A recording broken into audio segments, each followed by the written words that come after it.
बिस्मिल्लाहिर्रहमानिर्रहीम। अज़ीज़ तलबा अस्सलामु अलैकुम। आज के सबक में हम ख्वाजा हैदर अली आतिश की जो गज़ल है उसकी एक्सरसाइज पढ़ने जा रहे हैं। तो आइए आज के सबक का आगाज़ करते हैं। अज़ीज़ तलबा, ख्वाजा हैदर अली आतिश की गज़ल की जो एक्सरसाइज है, जो मश्क है, उसका पहला क्वेश्चन है, सवालात के मुख्तसर जवाब जो है वो हमने देने हैं। तो इसी तलबा यहाँ से हम सवाल पढ़ते हैं और फिर उनके मुख्तसर जो है वो जवाब देने की कोशिश जो है वो करते हैं। इसी तलबा सवाल नंबर 1 की जो स्टेटमेंट है वो है, ख्वाजा हैदर अली आतिश की गज़ल के मतन के पेश नज़र सवालात के मुख्तसर जवाब लिखें। तो इसी तलबा पहला सवाल है, ज़ेरे ज़मीन से जो गुल भी आता है वो ज़र बकफ क्यों होता है? तो इस तलबा उसका आंसर जो है वो ये है कि ज़मीन के अंदर कारून का ख़जाना छुपा हुआ है, इसलिए ज़ेरे ज़मीन से जो गुल भी आता है वो ज़र बकफ होता है।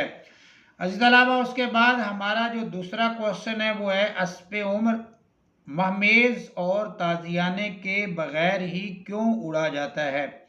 तो इस तलबा उसका आंसर है, इंसान की ज़िंदगी शौक़े राहते मंजिल में महमेज और ताजियाने के बगैर ही तेज़ी से गुजर रही है। इस तलबा हमारा तीसरा जो क्वेश्चन है वो है कि तबलौ अलम और मुल्को माल किन लोगों के पास होता है? तबलौ अलम और मुल्को माल किन लोगों के पास होता है? तो उसका इसी तलबा आंसर है, तबलौ अलम और मुल्को माल बादशाहों और हुक्मरानों के पास होता है। इसके अलावा हमारा चौथा क्वेश्चन है वो है, हमारा दिले हज़ीं क्यों कमाले बेताब है? तो उसका आंसर है, हमारा दिले हज़ीं महबूब की जुदाई में इस कदर बेताब है कि अगर महबूब ना मिला, महबूब से मुलाकात ना हुई तो जिस्म से जान निकल जाएगी। इस तलबा हमारा जो अगला क्वेश्चन है वो है, शायर गज़ल के मक्ता में किससे दाद पाने का खास गार है? उसकी तमन्ना है कि उसे कौन जो है वो दाद दे। इसी तलबा मक्ता कहते हैं गज़ल के आखिरी शेर को, और उसमें दो शर्तों का होना ज़रूरी है, एक तो वो आखिरी शेर हो गज़ल का और दूसरा उसमें शायर ने अपना तखल्लुस भी इस्तेमाल किया हो। तो गज़ल का वो शेर जिसमें ये दोनों शर्तें पाई जाएँ वो मक्ता कहलाता है। तो शायर गज़ल के मक्ता में किससे दाद पाने का खास गार है? तो इस तलबा उसका आंसर है, शायर गज़ल के मक्ता में मुद्दाई यानी अपने हम असर शायर शेख इमाम बख्श नासिक से दाद पाने का खास गार है। उनके जो हम असर शायर हैं, हम ज़माना शायर हैं, शेख इमाम बख्श नासिक और ख्वाजा हैदर अली आतिश जो है, इसी तलबा ये लखनऊ के शायर थे और इनकी आपस में मुआसराना चश्मिक होती थी।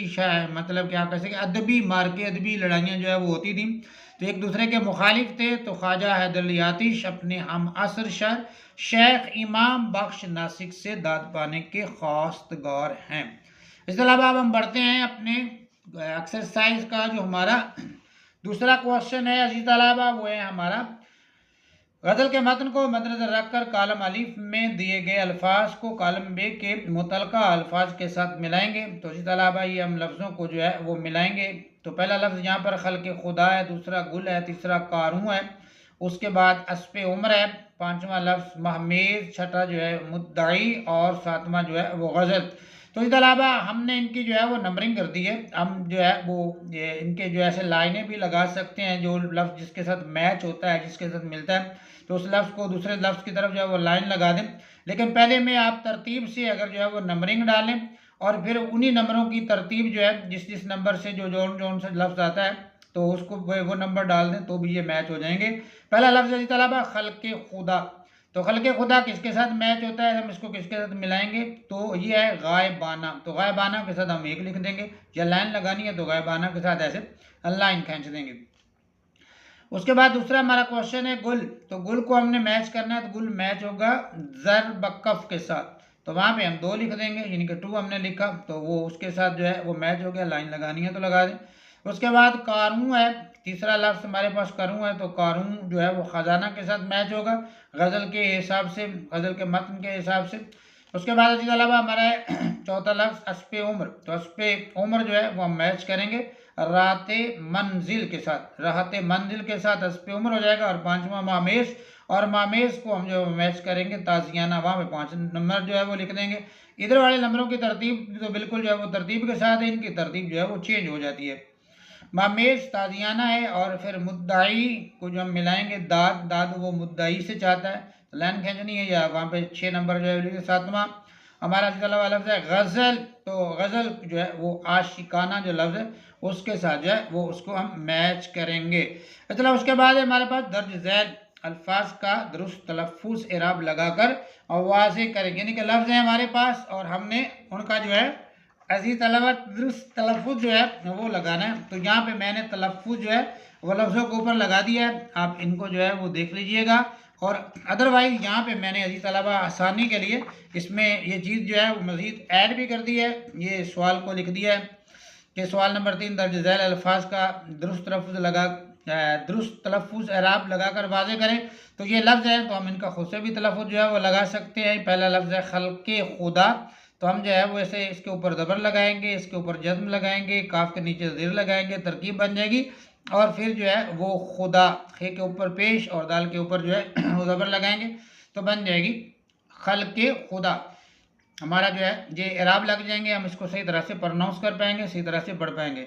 अगला लफ्ज़ है जी तालाबा ज़र बकफ, तो ये ज़र है, दे के ऊपर जो है वो हम ज़बर लगाएंगे, रे के ऊपर जज़्म लगाएंगे, ज़र बकफ, बे के ऊपर ज़बर, काफ के ऊपर फिर ज़बर, और आखिरी जो बे फे है इसको हम खाली भी छोड़ दें तो भी ये साकन ही पढ़ा जाएगा, अगर जज़्म लगा दें तो भी साकन ही पढ़ा जाए। जज़्म लगानी है तो लगा दें, नहीं लगानी तो बेशक खाली छोड़ दें, ये साकिन नहीं पढ़ा जाना है। उसके बाद हमारा दूसरा लफ्ज़ है इसी अलावा महमेद, मीम के ऊपर ज़बर, हे के ऊपर जो है वो हम जज़्म लगाएंगे और फिर अगली मीम के नीचे ज़ेर लगाएंगे और ये के ऊपर जो है वो जज़्म लगाएंगे, तो इसी अलावा ये महमेद हो जाएगा। आखिरी जो ज़े है ये खुद ब खुद ही साकिन हो जाएगी, यहाँ जज़्म लगाने की ज़रूरत नहीं है, लगाना चाहते हैं तो लगा दें। उसके बाद हमारा चौथा लफ्ज़ है तब लव, तो इनके ऊपर ज़बर है और बे के ऊपर जज़्म है और लाम के ऊपर फिर ज़बर है, तब लव अलम, ऐन के ऊपर ज़बर और लाम के ऊपर फिर ज़बर है, तो मीम के ऊपर जो है वो जज़्म लगा दें या ना लगाएं तो ये साकिन ही हो जाएगा।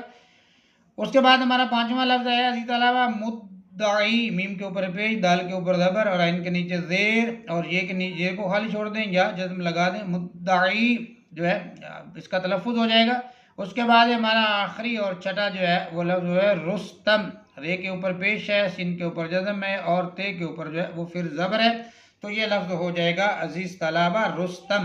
तो ये अराबी हमारे जो है वो दुरुस्त हो जाएंगे। आप इनको जो है अपनी किताब पे या अलग नोटबुक्स पे लफ्ज़ों को लिख कर जो है वो एराब लगा लीजिएगा, इनकी एक्सरसाइज कर लीजिएगा, मतलब कि इनको जो है बार बार जो है वो रीड कर लीजिएगा, तो हमारा जो तलफ़्फ़ुज़ इनकी प्रोनाउंसिएशन जो है अजीज़ तलाबा वो दुरुस्त हो जाएगी। सॉरी अजीज़ तलाबा। उसके बाद हम आगे बढ़ते हैं ज़रबुल मसल की तरफ। तो ज़रबुल मसल का जो ये हिस्सा है इसको हमने ज़रा थोड़ा सा गौर से और तवज्जो से अजीज़ तलबा जो है वो लेना है और जो है वो हमने पढ़ना है। तो ज़रबुल मसल को हम पढ़ते हैं। ज़रब के मानी हैं बयान करना, ज़रबुल मसल ज़रब के मानी बयान करना और मसल के मानी है मिसाल, चुनांचे ज़रबुल मसल के मानी हुए मिसाल देकर बयान करना, मगर ये मिसालें आम नहीं ख़ास होती हैं, इनकी ये मिसालें जो है ये आम नहीं होती बल्कि ख़ास होती हैं और ये ख़ास लोगों की ज़ुबान से जो है वो अदा हुई होती हैं या अदा किसी दौर में अदा होती हैं।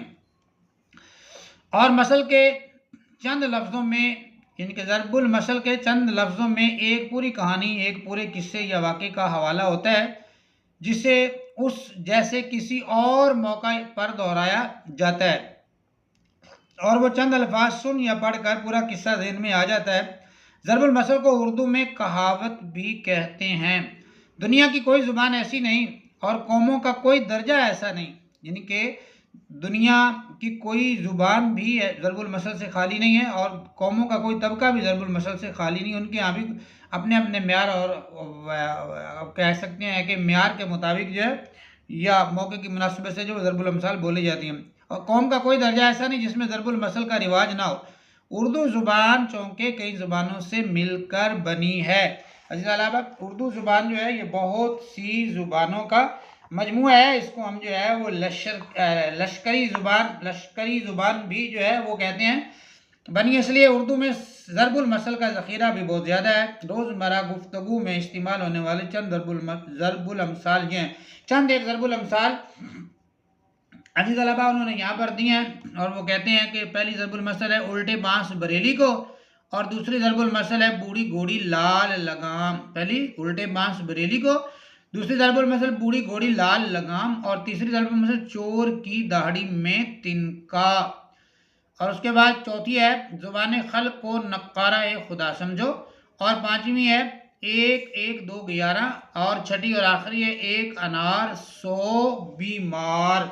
इसके अलावा ज़रबुल मसल का उसने कुछ तारुफ भी करवा दिया, उसने बता दिया कि ज़रबुल मसल जो है वो क्या होती हैं, और उसके बाद उसने यहाँ पे जो है वो चंद ज़रबुल मसल जो है रोज़मर्रा गुफ्तगू में आमतौर पर अमूमन जो है वो बोली जाने वाली ज़रबुल मसल को उसने लिख भी दिया है। और अजी तलबा आगे चौथे क्वेश्चन में वो कहता है अपने उस्ताद मोहतरम से मज़कूरा ज़रबुल अमसाल का मफ़हूम मालूम करें और ये भी समझें कि उन्हें किन मौक़ों पर इस्तेमाल किया जाता है। इसी तरह अब आपने उस्ताद से जो है वो मज़कूरा ज़रबुल अमसाल जिनको ऊपर जिनका जिक्र किया गया है, तो ये 6 जो है वो ज़रबुल अमसाल हैं, तो वो कहते हैं इनका मफ़हूम मालूम करें अपने उस्ताद से और ये समझें कि उन्हें किन मौक़ों पर इस्तेमाल किया जाता है।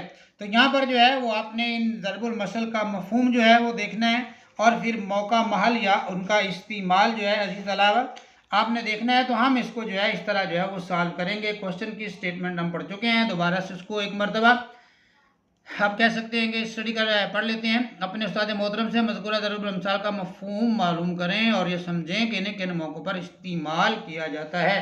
तो इसके अलावा पहले ज़रबुल मसल है उल्टे बांस बरेली को, उसका मफ़हूम है उल्टा काम करना, जिनके सीधा काम नहीं है उल्टा काम करना। तो जब कोई हमारे सामने उल्टा काम करता है तो हम ये ज़रबुल मसल बोल देते हैं उल्टे बांस बरेली को, और उसका ये मफ़हूम था उल्टा काम करना। और आगे है जहाँ किसी चीज़ की पहले ही कसरत हो वहाँ उस चीज़ को ले जाना, यानी कि पहले ही एक चीज़ की वहाँ पे कसरत है, बहुतात ज़्यादती है, तो फिर वही चीज़ वहाँ पे ले जाना। जब ऐसी सूरत हाल हो तो ये ज़रबुल मसल बोलते हैं उल्टे बांस बरेली को। अब यूँ कह सकते हैं कि बरेली में बांस बहुत ज़्यादा होते हैं और बरेली वालों को अगर बांसों का ही तोहफा भेजा जाए तो ये उल्टा काम ही हो जाएगा ना, उल्टा काम करना। उनके पास तो बांस बहुत ज़्यादा है और आप उनको बांसों का ही तोहफा भेज रहे हैं, तो कोई और तोहफा भेज दें, यानी कि जिस चीज़ की जहाँ कसरत या फरावानी है वैसे वहाँ पे वही चीज़ दोबारा से जाए तो फिर जो है इसको उसे मौके पर बोल देते हैं। दूसरी ज़रबुल मसल इसी तरह बूढ़ी घोड़ी लाल लगाम, तो ये आगे उसका मफ़हूम हम पढ़ते हैं। ऐसी औरत के मुतालिक बोलते हैं जो बुढ़ापे में जवानी कैसे नाज नखरे करे, या मौका माल है नाज नखरे दिखाने का वक्त जवानी थी, या बुढ़ापे में क्या नाज नखरे दिखाना, यानी कि अगर बूढ़ी औरत है और वो जवानी के से जो है वो नाज नखरे करती है, जो जवानी की आप कह सकते हैं उम्र में जो है वो ज़ेबा होते हैं और बुढ़ापे में वो अजीब अजीब हरकतें मालूम होने लग जाती हैं, तो फिर जो है ऐसे मौके पर ये ज़रबुल मसल बोल देते होते हैं कि बूढ़ी घोड़ी लाल लगाम, यानी कि जो है ये चीज़ जवानी में करने वाली थी, अब बुढ़ापे में इसको करने का क्या फ़ायदा हो सकता है। तो ऐसी अगर सूरत हाल हो तो फिर ज़रबुल मसल बोल देते हैं बूढ़ी घोड़ी लाल लगाम। इसके अलावा उसके बाद हमारी जो है वो तीसरी ज़रबुल मसल चोर की दाढ़ी में तिनका, जिसका मफ़हूम है ऐब छुपता नहीं बल्कि खुद ब खुद ज़ाहिर हो जाता है। ऐब छुपाना मुश्किल है ना अजीज़ अलावा, तो वो छुपता नहीं है लेकिन सॉरी किसी ना किसी वक्त में वो ज़ाहिर ज़रूर हो जाता है।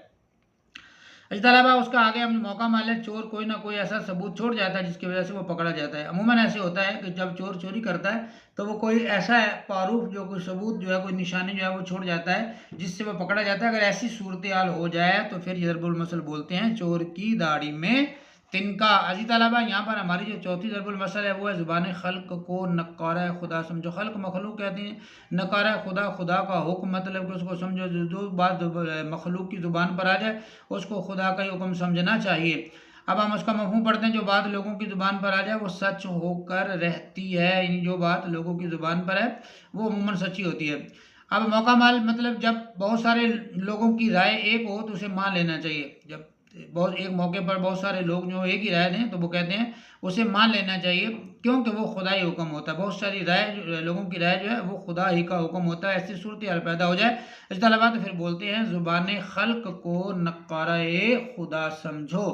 अजी तलबा उसके बाद हमारे पास जो पाँचवीं ज़रबुल मसल है यहाँ पर जिसको हम स्टडी करेंगे, तो अजी तलबा वो है एक अनार 100 सॉरी 1 1 2 11, ये पांचवी 1 1 2 11 तो हम इसका पहले जो है अजीज तलबा इसका मफहूम जो है वो देखते हैं, वो क्या है।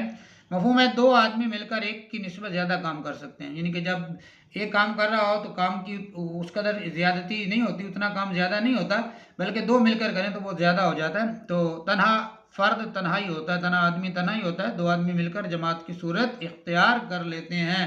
यानी कि दो आदमी जो है वो मिलकर ज़्यादा काम कर सकते हैं। तो जब ऐसी सूरत हाल हो तो फिर ये ज़रबुल मसल जो है बोलते हैं। जैसे इसके अलावा दो लोगों की जमात होती है, तना फ़रतना, और दो लोगों की जमात होती है। तो एक आदमी नमाज पढ़े तो एक नमाज का सवाब है, लेकिन अगर दो मिलकर पढ़ लें तो जमात का सवाब 27 नमाजों के बराबर हो जाता है। तो इसलिए मिलकर काम करें तो वो ज़्यादा होता है, अगर तना आदमी काम करे तो वो कम होता है।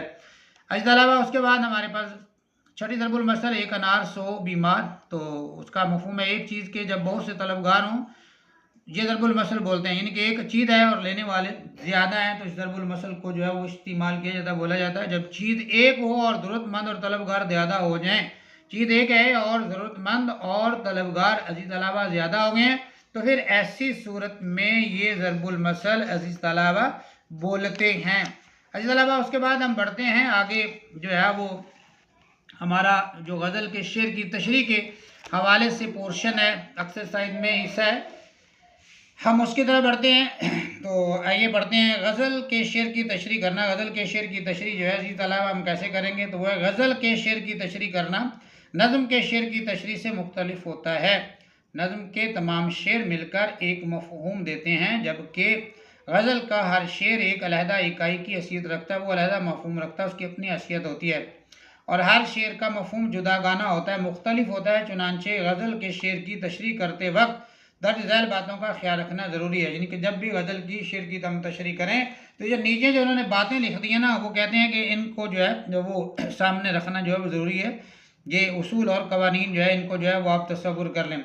इसके अलावा तशरीह आसान अल्फाज में, बोलचाल की ज़ुबान में और रवा होनी चाहिए। यानी कि आसान लफ्ज़ों में वो मुश्किल ना हो और वो ज़ुबान इस्तेमाल की जाए जो हम रोज़ाना की बुनियाद पर बोलते हैं, इस्तेमाल करते हैं, और उसमें रवानी होनी चाहिए।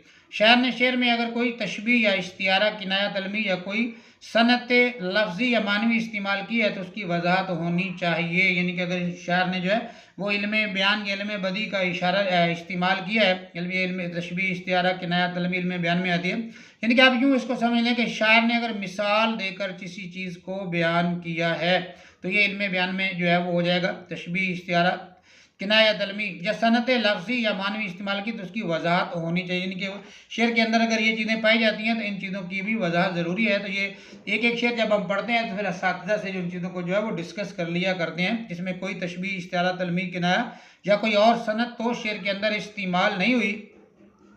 अजला उसके बाद शायर का शेरी मिजाज और उसलूब नज़र, उसलूब पेश नज़र रहना चाहिए। शायर का शेरी मिजाज और उसलूब पेश नज़र रहना चाहिए। ख्वाजा हैदर अली आतिश के एक शेर की तशरीह मुलाहिज़ा करें। इसलिए यहाँ पर उन्होंने ख्वाजा हैदर अली आतिश का एक शेर दिया है और उन्होंने कहा कि हमने उसकी तशरीह की है, आप उस तशरीह को जो है वो मुलाहिज़ा करें, सुने, पढ़ें।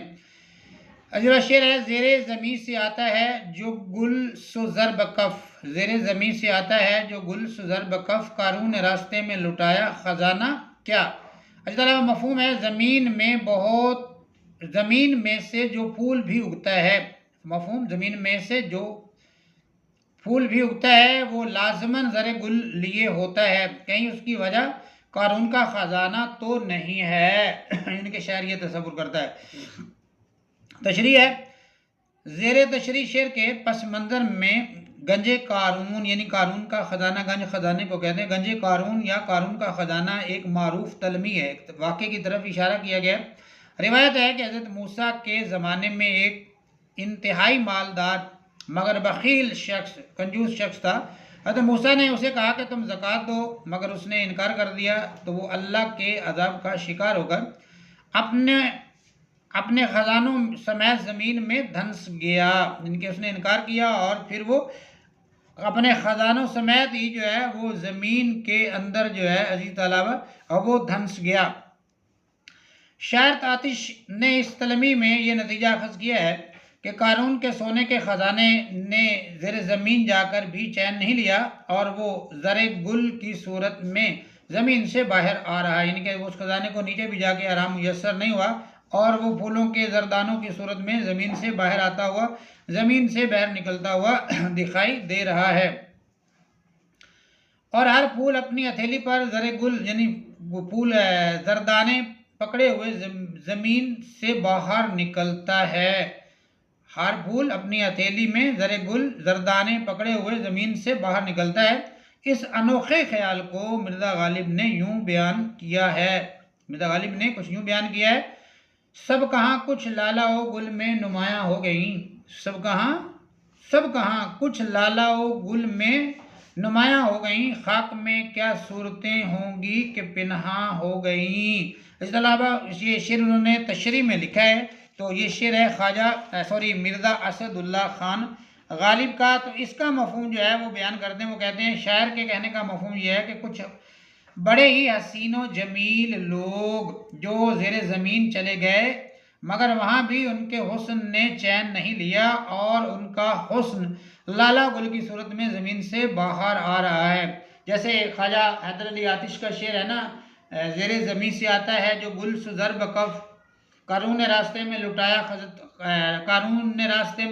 ख़जाना गया। जिस तरह कारून के ख़जाने को ज़ेरे ज़मीन जाकर सुकून नहीं मिला, तो इसी तरह गालिब कहते हैं कि हसीन लोगों को भी मरने के बाद भी उनके हुस्न को सुकून नहीं मिला, तो वो फूलों की सूरत में ज़मीन से बाहर आते हुए दिखाई दे रहे हैं।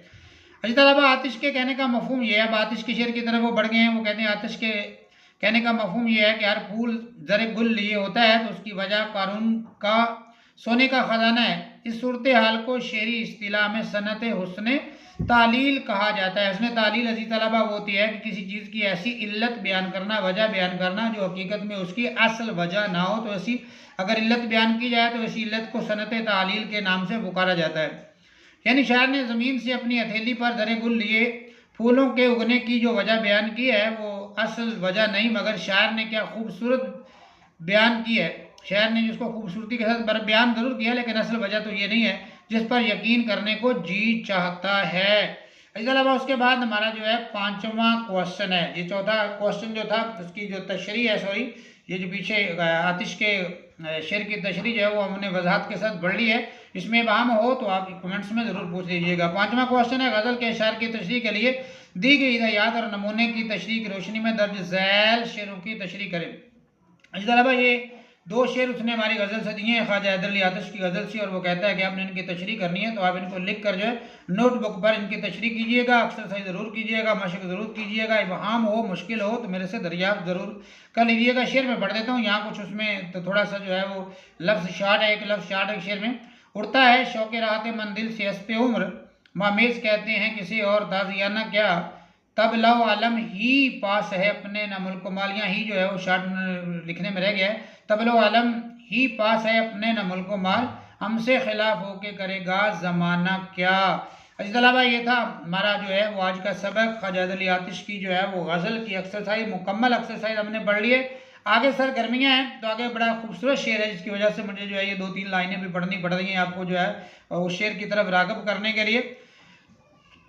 इसके अलावा कोई खुश इल्हान तालिब इल्म, यानी कि इसकी आवाज़ सुरीली हो, खूबसूरत आवाज़ हो, तालिब इल्म जमात के कमरे में दुरुस्त आम के साथ, दुरुस्त तलफ़ुज़ के साथ इस गज़ल को बुलंद ख़ानी करे, इस गज़ल को बुलंद आवाज़ से पढ़े। तमाम तलबा आतिश की इस मारूफ गज़ल को ज़ुबानी याद करें। गज़ल जो भी सिलेबस में उसके अलावा उसको ज़ुबानी ही याद कर लेना चाहिए, बड़ा मज़ा रहता है और मौका माल के मुताबिक इंसान की ज़ुबान से शेर निकलते रहते हैं और इंसान का वक़ार इज़्ज़त जो है वो बढ़ता है। तलबा कुलियात आतिश या इंटरनेट की मदद से एक और ज़ुबान ज़दे ख़ासो आम गज़ल तलाश करके अपनी कॉपी में लिखें। इस गज़ल का मतला है, ये गज़ल आपने तलाश करनी है, इसका मतला उसने दे दिया है। इसी तरह दहन पर हैं उनके गुमा कैसे कैसे, कलाम आते हैं दरमियाँ कैसे कैसे। दहन जो है वो मुंह को कहते हैं, इसी अलावा उनके होंठों पे क्या है, दहन पर हैं उनके गुमा कैसे कैसे। मुझे शेर बड़ा पसंद है और इसलिए मैंने जो है इसलिए इसको पढ़ दिया है, आप इसको याद कर लीजिएगा। दहन पर हैं उनके गुमा कैसे कैसे, कलाम आते हैं दरमियाँ कैसे कैसे, यानी कि उनकी ज़ुबान पर जो है, उनके मुंह पर जो है वो कैसी कैसी बातें हैं और फिर वो अपने मुंह से कितनी खूबसूरत बातें जो है वो करते हैं। उनकी गुफ्तगू कितनी खूबसूरत होती है, कितनी जो है वो दिल नशीन होती है, दिलकश होती है और वो कहते हैं ना जैसे यार गेट इज चार्मिंग, तो उसकी गुफ्तगू भी इसी तरह जो है वो दिल को मोह लेती है। इसके अलावा हमारा आज का सबक हो गया मुकम्मल, एक्सरसाइज मुकम्मल होगी। उम्मीद है आपको आज का सबक पसंद भी आया होगा, समझ भी आया होगा। कमेंट्स में अपनी राय का इजहार जरूर कीजिएगा। वीडियो पसंद आया तो पेज को फॉलो, वीडियो को लाइक कीजिएगा। अपना बहुत सा ख्याल रखिएगा। मुझे दीजिए इजाज़त। अल्लाह हाफिज़।